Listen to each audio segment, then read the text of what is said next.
Untuk anak-anak pun boleh simpan emas dekat public gold ke? So, anak saya, Tuan Puan, hari ni dah umur 3 tahun. Masa dia umur 1 minggu, saya dah pun bukakan akaun emas gap untuk dia. Sampailah hari ni. Yang uruskan dia adalah saya dan suami. So, akaun Gap Junior ni sama juga macam akaun orang dewasa. Boleh bermula simpan serendah RM100, tapi ada special dia. Kita boleh buat auto debit RM50 setiap bulan untuk anak-anak kita. Dan akaun Gap Junior ni boleh keluarkan emas fizikal sama juga macam akaun emas orang dewasa. Tak perlu pun tunggu 18 tahun baru boleh keluar emas fizikal. Tidak.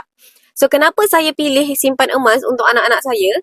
Anak-anak ni, Tuan Puan, mereka bukan nak guna duit pun. Ketika mereka umur masih lagi kecil sampailah umur 17, 18, biasanya kita sebagai parents yang akan gunakan duit kita untuk pendidikan mereka, makan, minum ataupun belanja kan.